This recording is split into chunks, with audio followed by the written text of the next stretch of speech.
भागते भागते एक गांव में पहुंचा। वहां एक कुम्हार के पास जाके बोला, बोले हमारे गुरु महाराज प्यासे हैं, आप पानी दे दो। वो घड़े में पानी भर के गले में लटका के लाया। हाथ से तो उठा नहीं सकता था, गले में घड़े को लटका के लाया। ओ महाराज दत्तात्रेय जी के सामने रख लो, महाराज जल पियो। जल पी के दत्तात्रेय जी ने वरदानों की वर्षा करना प्रारंभ किया। ये ले लो, ये ले लो। ये बोला महाराज मेरा विनाश कैसे होगा? बोले जब ब्राह्मणों का अपमान करोगे तो तुम्हारा विनाश हो जाएगा। ऐसे दत्तात्रेय भगवान, इन दत्तात्रेय भगवान का परम पावन दिव्य प्रसंग श्रीमद् भागवत के 11वें स्कंद में दत्त उपाख्यान के रूप में दत्तात्रेय भगवान के 24 गुरुओं का उपाख्यान बड़ा श्रीमद् भागवत का एक बड़ा दिव्य प्रकरण है। बोलो दत्तात्रेय भगवान की। 7वां अवतार यज्ञनारायण के रूप में हुआ। दक्षिणा देवी के साथ विवाह किया, 12 पुत्रों को उत्पन्न किया। 8वां अवतार भगवान का ऋषभदेव के रूप में हुआ और 9वां अवतार भगवान का पृथु के रूप में हुआ। 10वां अवतार मत्स्यावतार और 11वां अवतार भगवान का कच्छप अवतार। 12वां अवतार धन्वंतरी अवतार और 13वें अवतार में भगवान मोहिनी रूप से प्रकट हुए। 14वें अवतार में भगवान ने नृसिंहावतार ग्रहण किया और ददार करजैर वक्षस्येर काम कटकृत था। जैसे चटाई बुनने वाला फटाफट तिनके चीर चीर करके चटाई बुनता है, ऐसी तिनके के समान उस दुष्ट के वक्षस्थल को, उदर को भगवान ने विदीर्ण कर दिया। 15वां अवतार वामन अवतार, 16वां अवतार परशुराम अवतार। इस परशुराम अवतार में भगवान ने क्षत्रियों का विनाश किया। 21 बार पृथ्वी को क्षत्रियों से विहीन किया। त्रिशप्त कृत्वा कुपितो निक्षत्रा मकरोन्महीम, पृथ्वी को क्षत्रियों से विहीन कर दिया। प्रश्न उठता है कि जब क्षत्रियों से विहीन एक बार में ही हो गए तो 20 बार क्षत्रिय आए कहां से? इसका बड़ा सुंदर समाधान भागवत में है। ब्रह्मद्रोहो नृपान, वेद और ब्राह्मणों के शत्रु जो क्षत्रिय थे उनको नष्ट किया। सूर्यवंश चंद्रवंश के पवित्र जो गौ ब्राह्मण सेवी भगवत भक्त राजा थे उनको आपने नष्ट नहीं किया। जो जो क्षत्रिय दुष्ट होते चले गए उनको आपने संहार किया, यही समझना चाहिए।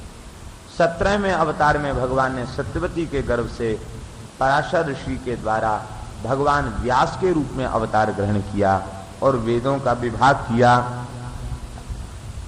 18वें अवतार के रूप में श्री रामावतार ग्रहण किया और 19वां अवतार श्री बलदेव अवतार, 20वां अवतार श्री कृष्णावतार। 2 अवतार नहीं गिनाए गए, हंस और हयग्रीव। 22 अवतारों को गिनाया। 2 अवतारों की चर्चा और आगे है। हंस और हयग्रीव ये 2 अवतार और हैं, ये 22 अवतार हो गए। और 23वां अवतार भगवान का हो चुका है, जिसको कहते हैं बुद्धावतार। इस समय बौद्धावतार का काल ही चल रहा है। बुद्ध भगवान का, बुद्ध भगवान ने अहिंसा परमो धर्म का उपदेश दिया। जीव हत्या से अत्यंत द्रवित होकर के हिंसा का विरोध किया, अहिंसा की प्रतिष्ठा की। बुद्ध भगवान के चरित्र भी बड़े विलक्षण चरित्र हैं। इन बुद्ध भगवान ने, इनके उपदेश की शैली बड़ी विलक्षण थी। एक गौतमी नाम की ब्राह्मणी, उसका पुत्र मर गया, रोती हुई आई, बोले महाराज मेरे पुत्र को जीवित कर दो, आप बड़े सिद्ध महात्मा हैं। बुद्ध भगवान बोले ऐसे किसी घर से सरसों के दाने ले आओ जिस घर में कोई मौत न भई हो, तो हम तुम्हारे बालक को जीवित कर देंगे। वो भोली भाली ब्राह्मणी पूरे नगर में घूमी, कोई ऐसा घर नहीं मिला जिस घर में कोई न कोई मरा न हो। कितनों के पिता मरे, कितने के पति मरे, कितने के पुत्र मरे। वो मरने की बात सबके घरों की सुनकर उसे ज्ञान हो गया कि हमारा अनौता लड़का नहीं मरा, न जाने कितनों के लड़के मरे, कितने के बाप मरे, कितने के चाचा ताऊ मरे, कितने के पुत्र मरे, मैं कोई अकेली थोड़ी हूं। ज्ञान हो गया, उसने पुत्र का जल में प्रवाह कर दिया और फिर बुद्ध भगवान के चरणों में आकर उसने ज्ञान को प्राप्त किया। बोलो बुद्ध भगवान की। लेकिन बुद्धावतार को हमारे संतों ने, सनातन धर्मियों ने अवतार माना और अवतार मानकर उनका आदर भी किया, उनका स्मरण भी किया, लेकिन उनके उपदेश को आदर्श नहीं माना। क्योंकि और कहाँ तक कहा जाए, बुद्ध को कई जगह तो लोकायतिक कहा। लोकायतिक माने नास्तिक। नास्तिक क्यों कहा? बोले नास्तिको वेद निंदा कहा। जो वेद की निंदा करे उसे नास्तिक कहते हैं। बुद्ध भगवान ने कहा जिस वेद में हिंसा, हम उस वेद को नहीं मानते। सनातन धर्मियों ने कहा कि आप यदि वेद को नहीं मानते तो हम आपको नहीं मानते। हाँ, हमारे शास्त्र में लिखा है कि आप भगवान हैं, ये तो मानते हैं, लेकिन आपको आस्तिक भगवान न मानकर हम नास्तिक भगवान की संज्ञा देते हैं। आप नास्तिक भगवान। बड़ा भारी शास्त्रार्थ किया है हमारे प्राचीन विद्वानों ने बौद्धों से धर्म की रक्षा के लिए। कोई समय ऐसा आया था कि बद्री नारायण भगवान को अलकनंदा में फेंक दिया था और बुद्ध का मठ मंदिर को घोषित कर दिया गया। ये बुद्ध का है। शंकराचार्य भगवान ने अलकनंदा से निकाल करके बुद्ध भगवान नरनारायण की पुनः प्रतिष्ठा की और उनको खदेड़ा, तिब्बत तक खदेड़ा उनको। ये सब कथाएं हैं। महापंडित उदयनाचार्य बड़ा शास्त्रार्थ किया बुद्धों से। वे कहते थे हम वेद प्रमाण नहीं मानते, और जब वेद प्रमाण नहीं है तो वेद में जिस ईश्वर का कथन है, निरूपण है, वो भी प्रमाण नहीं है। जब वेद ही प्रमाण नहीं तो ईश्वर प्रमाण कैसे होगा? ईश्वर को प्रमाण नहीं मानते। कहते हम तो प्रत्यक्ष प्रमाण मानेंगे, उसको भी नहीं माना। तब अंत में उन दुष्टों ने क्या योजना बनाई? बोले ये इतना प्रखर विद्वान है कि इसके सामने हम टिक नहीं सकते। तो ऐसी योजना बनाई, बोले देखो तुम पहाड़ के ऊपर से कूद जाओ, यदि वेद प्रमाण होगा और वेद प्रमाणित ईश्वर प्रमाण होगा तो तुम्हारा कुछ नहीं बिगड़ेगा, और नहीं तो तुम नष्ट हो जाओगे। वो सोचते थे कि वेद तो प्रमाण है नहीं, और ये उन्हें विश्वास ही नहीं था कि बच जाएगा। ये कूदेगा तो मर जाएगा, इसके मरने के बाद हमारी विजय हो जाएगी, हमारा प्रबल विरोधी समाप्त हो जाएगा। इतना सुनते ही उन्हें आवेश आ गया। उन्होंने अपनी आधी धोती पहनते थे, आधी ओढ़ते थे, उसी आधी धोती का फेंट कसा और चढ़े पहाड़ के ऊपर। और पहाड़ के ऊपर चढ़ के उन्होंने कहा कि यदि वेद प्रमाण हो तो मेरी रक्षा हो जाए। धड़ाम से कूद गए। वे सब भाग खड़े हुए विधर्मी, क्योंकि उतने ऊंचे पर्वत से कूदने के बाद भी उनका बाल बांका नहीं, कुछ भी नहीं बिगड़ा। बोले अब ईश्वर को प्रमाण मानते हो कि नहीं? अब वेद को प्रमाण मानते हो कि नहीं? भाग खड़े हुए, भाग गए उनके साथ। अब ये भगवान से लड़ने पहुंच गए। बोले वेद परम प्रमाण है और आप परम प्रमाण हैं, फिर हमारी उंगली क्यों टूट गई? हमारे बाएं पैर की कन्नी उंगली छिल क्यों गई? ये भी चोट नहीं आनी चाहिए थी, ऐसा क्यों हुआ? भगवान ने कहा कि महाराज ज्यादा नाराज मत हो, वेद तो स्वतः प्रमाण है, उनमें यदि लगाने की क्या जरूरत है? यदि वेदा प्रमाणानि स्युः ये कहने की क्या जरूरत थी? वेद तो प्रमाण ही है, उनमें यदि लगा करके आपने अपराध किया, इसलिए उस अपराध की सजा आपको उंगली टूट गई, ये आपको भोगना पड़ा। वेद परम प्रमाण है, इसलिए वेदों को ही, अनुभव को भी प्रमाण नहीं माना। अनुभव को प्रमाण नहीं माना, वेदानुकूल अनुभव को प्रमाण माना। शास्त्र के विरुद्ध यदि किसी को अनुभूति होने लग जाए तब तो, यदि अनुभव को प्रमाण मानने लग जाओ तो तमाम दंभी पुरुष तरह तरह की बातें कहेंगे ये हमारा अनुभव है, इसे स्वीकार करो। तो धर्म और सदाचार का मार्ग ही नष्ट हो जाएगा। इसलिए शास्त्रानुकूल, वेद के अनुकूल, सत्पुरुषों की भावना के अनुकूल जो अनुभूति है उसी को प्रमाण माना गया, और बाकी अनुभूतियों को प्रमाण नहीं माना गया। बोलो भक्तवत्सल भगवान की। भगवान का अंतिम अवतार, 24वां अवतार, यह कल की अवतार है। कलयुग की 4,32,000 वर्ष की आयु है। 1,08,000 वर्ष का एक चरण है। चारों चरणों को जोड़ देने से 4,32,000 वर्ष की आयु होती है। जब कलयुग की आयु के केवल 5,000 वर्ष शेष रह जाएंगे, केवल 5,000, उस समय कल की अवतार होगा। अभी तो कल के अवतार में बहुत समय है, केवल 5,500 वर्ष व्यतीत हुए हैं, इससे ज्यादा नहीं। जब केवल 5,000 वर्ष कलयुग की आयु के शेष रह जाएंगे, उस समय विष्णुयश ब्राह्मण के यहाँ भगवान का अवतार होगा। भगवान का यज्ञोपवीत संस्कार बृहस्पति कराएंगे और कश्यप जी मेखला धारण कराएंगे। परशुराम जी आकर आपको स्वयं अस्त्र शस्त्र की शिक्षा प्रदान करेंगे। इंद्र धूम्रकेतु नाम का घोड़ा देगा, करवाल नाम का खड्ग देगा। उस खड्ग को लेकर आप शंखनाद करेंगे, शंख चक्र गदा पद्म धारण करेंगे। चक्र शंख भगवान श्री हरि प्रदान करेंगे, शार्ंग धनुष प्रदान करेंगे। देवता अपने अपने दिव्यास्त्र प्रदान करेंगे। घोड़े पर बैठकर पांचजन्य का नाद करेंगे। उस समय भगवान के रोम राजी खिल उठेगी और भगवान के शरीर से रोमावली से ब्राह्मण प्रकट होंगे। 3.5 करोड़ ब्राह्मण प्रकट होंगे। उन ब्राह्मणों की सेना को लेकर भगवान दिग्विजय करेंगे।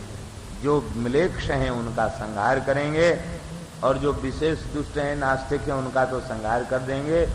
और जो अधकचरे हैं, न तो आस्तिक हैं और न नास्तिक हैं, बीच वाले लोग हैं, समय के दोष से उनकी बुद्धि बिगड़ चुकी है, उन लोगों को भगवान के श्री अंग की सुंदर सुगंध जब प्राप्त होगी, उस सुगंध को सूंघ करके भी निष्पाप हो जाएंगे और उनके भीतर धर्म की प्रतिष्ठा हो जाएगी। जैसे क्रमशः सृष्टि का ह्रास हुआ है, ऐसे ही क्रमशः सृष्टि का विकास होगा। आज के लोग अधर्म, अन्याय, अत्याचार बढ़ रहा है। जहां अन्याय, अधर्म, अत्याचार, पशुता अपनी पराकाष्ठा पर पहुंची हुई है, उन देशों को विकसित देश की संज्ञा दी जाती है। और जो अन्याय, अधर्म, अत्याचार, पशुता की ओर बढ़ रहे हैं, उनको विकासशील देश की संज्ञा दी जाती है। वास्तविकता ये है कि जिनको पूर्ण विकसित कहा जा रहा है, वो पूर्ण विकसित नहीं, वो पूर्ण विनष्ट हैं। और जिसे विकासशील कहा जा रहा है, वो विकासशील नहीं, वो विनाशशील है, विनाश की ओर बढ़ रहा है। वर्ण धर्म, आश्रम धर्म नष्ट हो गया। वर्ण धर्म नहीं आश्रमचारी, श्रुति विरोध रत सब नर नारी। ये दशा विकास नहीं। विकास किस चीज का विकास? सद्गुणों का विकास ही विकास है। वैभव, नाशवान संपत्ति बहुत प्राप्त हो गई और भजन छूट गया, हम मनुष्य नहीं रह गए, पशुता से भी नीचे हम गिर गए, हमारा सदाचार नहीं रह गया, तो क्या रह गया? शरीर गया, कुछ नहीं गया। धन गया, धन गया, कुछ नहीं गया। शरीर गया, कुछ गया, लेकिन चरित्र नष्ट हो गया, सब कुछ नष्ट हो गया। इसलिए चरित्र की सुरक्षा ही वस्तुतः मनुष्यता का पूर्ण विकास है। और ये विकास भगवान के भजन से, धर्म के आचरण से ही संभव है, सत्संग से ही संभव है। तो क्रमशः सृष्टि का ह्रास हुआ है। भगवान श्री कल्कि इस पृथ्वी पर पुनः सूर्यवंश और चंद्रवंश की गद्दी स्थापित करेंगे।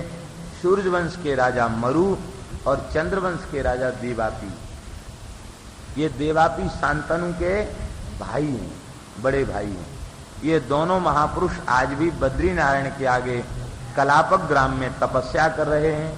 इन दोनों महापुरुषों को भगवान पुनः भारत में लाएंगे और उनको भूमंडल का राजा बनाएंगे। धर्म राज्य की स्थापना होगी और इसी पृथ्वी पर पुनः सतयुग प्रारंभ हो जाएगा। प्रलय नहीं होगा, बिना प्रलय के ही इसी धरती पर सतयुग का प्रारंभ हो जाएगा। क्योंकि प्रलय की व्यवस्था जो है दो प्रकार की है, एक महाप्रलय और एक प्रलय। जब 1 सहस्त्र चतुर्युगी बीत जाती है तब प्रलय होता है।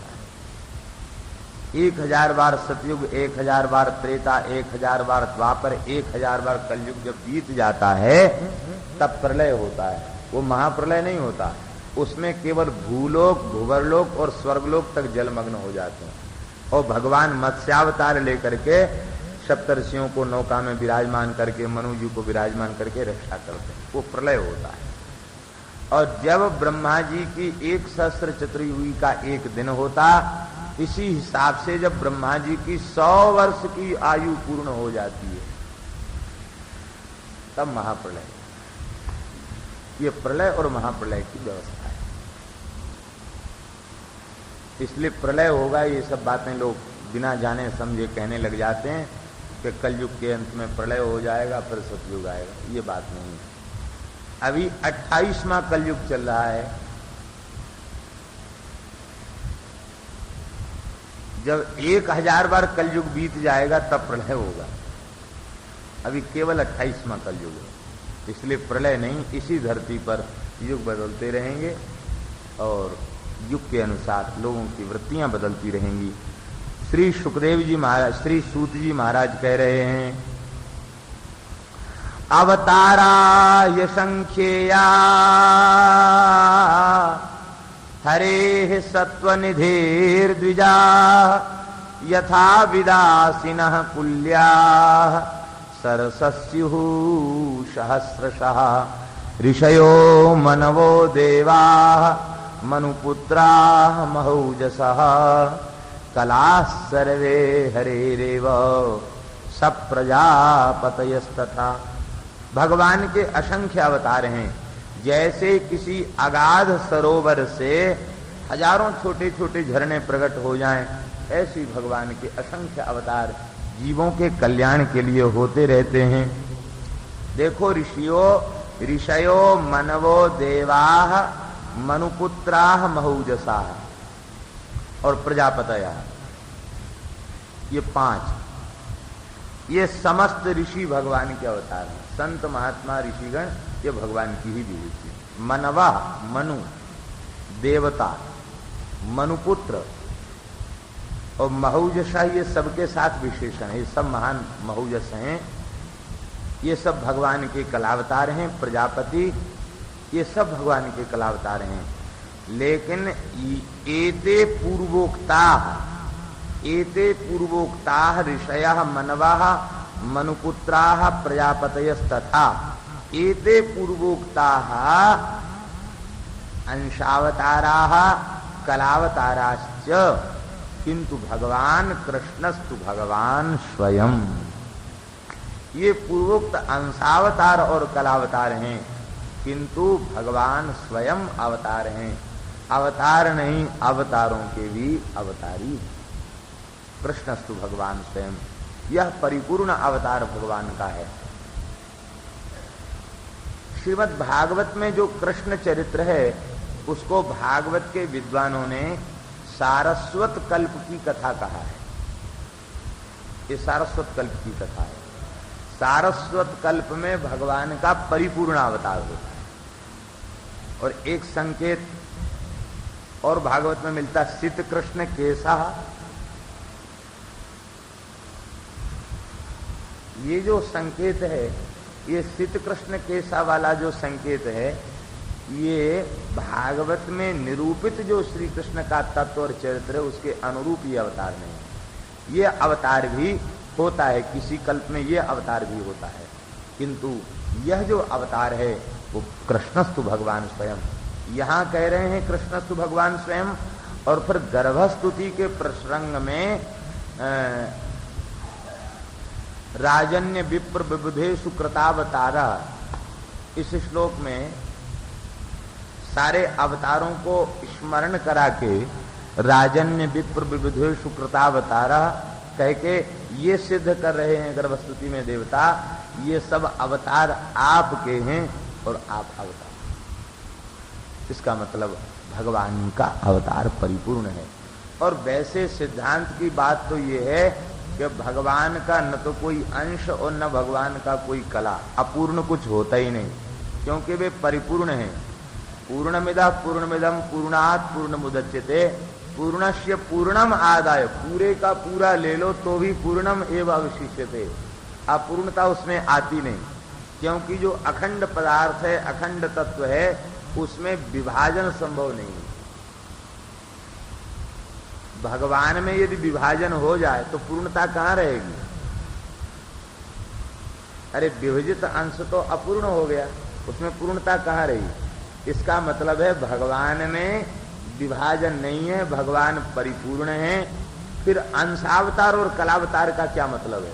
बोले अंशावतार कलावतार का तात्पर्य यही है कि जिस अवतार में जीवों के कल्याण के लिए भगवान को जितने अंश की जरूरत पड़ी थी उतना अंश लेकर आ जाते हैं, वो अवतार है। और जितनी कला की आवश्यकता होती उतनी कला लेकर आ जाते हैं ज्ञान देने के लिए, ये कला पूर्ण अवतार, भगवान का अवतार परिपूर्ण अवतार है। बोलो भक्तवत्सल भगवान की जय।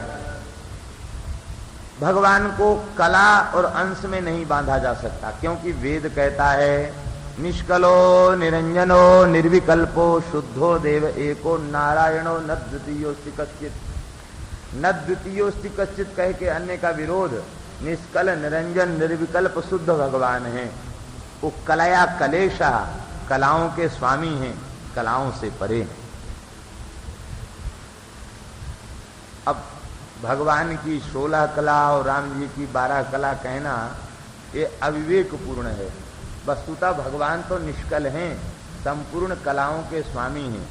चंद्रवंश में भगवान प्रकट भये हैं और चंद्रमा की 16 कलाएं हैं। चंद्रमा 16 कलाओं में पूर्ण होता है, इसलिए 16 कला कह दिया। उनकी तो अनंत कलाएं, 16 में बांधना ये तो भगवान की भगवत्ता को खर्ब करना है। और सूर्य की 12 कलाएं, 12 राशियों में सूर्य जाता है, मेष वृष मिथुन कर्क सिंह कन्या तुला वृश्चिक धनु मकर कुंभ मीन, इसलिए वो 12 कला। ये कोई कला नहीं, वस्तुतः भगवान के अवतार ये पूर्ण अवतार हैं। भागवत के विजयध्वज टीकाकार उन्होंने जेतक हरि अवतार समय पूर्ण कर माने। उन्होंने इस प्रकरण में भगवान के समग्र अवतारों को पूर्ण अवतार कहा। हाँ, रामावतार और कृष्णावतार ये 2 अवतार जीवों के अतिशय निकट और अतिशय कल्याण करने वाले होने के कारण इनके स्वाद को अधिक लिया। और हमारे ब्रज में तो और विलक्षण बात है।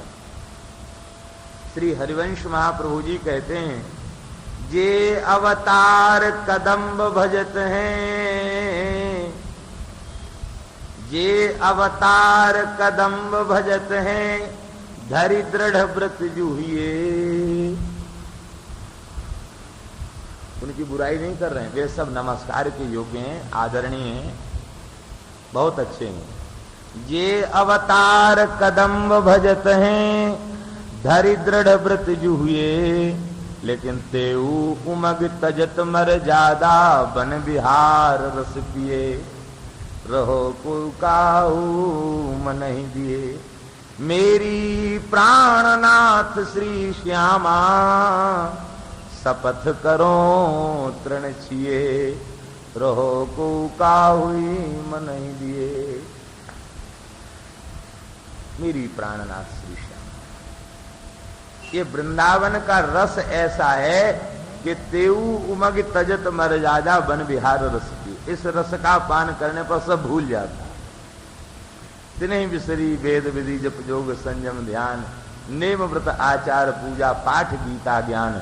क्योंकि रसिक भगवत दृगदयी अस ऐंच के मुख म्यान, लखी जन लाल की मुस्कान। ये नित्य विहार की लीला, श्री वृंदावन का रस, वृंदावन की लीला हृदय में वश जाती, बस सब भूल जाता है। सब भूल जाए यही सबसे बड़े अभिष्ट की सिद्धि है। याद रहना यही संकट है, सब भूल जाए। केवल ठाकुर जी याद रहे, श्री जी याद रहे, इनकी लीला याद रहे, बाकी सब भूल जाए। ये भी भूल जाए कि हम कहाँ के थे, कौन है, ये भी भूल जाए। बस इसी का नाम जीवन मुक्ति है। बोलो भक्तवत्सल भगवान की। इन भगवान के 24 अवतारों का सायंकाल प्रातः काल जो स्मरण करता है वो संपूर्ण दुखों से मुक्त हो जाता है। दुख ग्रामाद विमुच्यते, संपूर्ण दुखों से मुक्त हो जाता है। 24 अवतार के नाम कंठस्थ नहीं यदि हो सकें तो श्री नाभा गोस्वामी जी का एक छप्पै याद कर लेना चाहिए। भक्तमाल में एक छप्पै छंद में नाभाजी महाराज ने 24 अवतारों का स्मरण किया। जय जय मीन बराह कमठ नर हरिबल बामन परशुराम रघुवीर कृष्ण कीरति जग पावन बुद्ध कल की अरुव्यास पृथु हरिहंस मनवंतर यज्ञ ऋषभ हयग्रीव ध्रुव वरदेन धनवंतर वद्रीपति दत्त कपिल देव सनकादिक करुणा करो 24 रूप लीला रुचिर श्री अग्रदास उर्पद धरो। प्रातः काल उठ कर ये छप्पे बोल ले, सोते समय बोले, सारे दुखों से मुक्त हो जाएगा। ऐसा श्रीमद् भागवत में लिखा हुआ है। भगवान के 24 अवतारों का स्मरण करने वाला दुखों से मुक्त हो जाता। देखिए यहां एक विलक्षण बात, 24 अवतारों का निरूपण नहीं, 22 अवतार, इन भगवान के अवतारों का निरूपण करने के बाद सूत जी क्या कह रहे हैं? इदम भागवतम नामो पुराणम ब्रह्म संहितम उत्तम श्लोक चरितम चकार भगवान ऋषि। इसका तात्पर्य इदमेव भागवतम, भगवान के अवतार चरित्रों का ही नाम भागवत। इसलिए श्रीमद् भागवत में भगवान के अवतार चरित्रों का बारंबार पोषण। अभी सूत जी ने कहा, और अभी द्वितीय स्कंद में फिर ब्रह्मा जी 23 अवतार गिनाएंगे। नारद जी को इसलिए नहीं बताएंगे क्योंकि नारद जी श्रोता हैं और उनके पुत्र हैं। 23 अवतार गिनाएंगे। आगे फिर तृतीय स्कंद में विदुर मैत्रेय का संवाद होगा, वहां फिर 12 अवतार की चर्चा होगी। रामावतार कृष्णावतार का भी नाम है, 3 अवतारों में भगवान उनका। इसके बाद फिर माने प्रत्येक स्कंद में भगवान के अवतार की, कपिलावतार की चर्चा हुई, कपिल भगवान के अवतार की चर्चा। चतुर्थ स्कंद में हरि अवतार की चर्चा होगी, अजित अवतार की चर्चा होगी। पंचम स्कंद में भगवान के अवतारों की चर्चा होगी। छठे स्कंद में भगवान की अवतार की चर्चा होगी। प्रत्येक स्कंद में भगवान के कोई न कोई अवतारों का चरित्र। अष्टम स्कंद में तो मनवंतरों के बीच में कितने अवतारों की चर्चा है। नवम स्कंद में रामावतार कृष्णावतार की चर्चा, और 10वें स्कंद में तो श्री कृष्णावतार की लीला प्रधान है ही है। एकादश स्कंद में हंसावतार हयग्रीव अवतार की कथा होगी। 12वें स्कंद में फिर अवतारों का स्मरण होगा। माने प्रथम स्कंद से लेके 12वें स्कंद तक अवतारों की बारंबार चर्चा। इसका मतलब भगवान के संपूर्ण अवतार सत्य हैं। भगवान के समस्त अवतारों के नाम रूप लीला धाम सब सत्य है। इस सिद्धांत को प्रमाणित करना यही भागवत का लक्ष्य है। जो लोग कहते हैं कि जितने नाम रूप संसार के हैं वे सब मिथ्या हैं, और संसार में होने वाले भगवान के अवतार नाम रूप लीला उन्हें भी जो मिथ्या कहने लग गए, उन लोगों को फटकारते हुए भगवान व्यास ने कहा, नहीं, संसार की वस्तुएं नाशवान होने के कारण, परिवर्तनशील होने के कारण उन्हें मिथ्या कहा जा सकता। लेकिन इस जगत में जीवों के कल्याण के लिए जो भगवान के विविध अवतार होते हैं, भगवान की विविध लीलाएं होती हैं, वे सब सत्य हैं, क्योंकि भगवान सत्य हैं और भगवान के नाम रूप गुण लीला भी सत्य है। यह पुराण नष्ट हो गया था, पुनः नारद जी की प्रेरणा से व्यास जी ने प्रकट किया और सुखदेव जी को ग्रहण कराया। उन श्री सुखदेव जी महाराज ने इसका ज्ञान श्री परीक्षित जी को दिया। अहम चाध्यगमम तत्र निविष्टस्तदनुग्रहात् सोहम वस्त्रावयिष्यामि यथाधीतम यथामति। अहम चाध्यगमम तत्र निविष्टस्तदनुग्रहात्। मैं भी वहां बैठा था। सूत जी कह रहे हैं, उग्रश्रवा जी कहते हम भी परीक्षित वाली सभा में हम भी बैठे थे। क्यों बैठे थे? कहते तत अनुग्रहात् निविष्टा।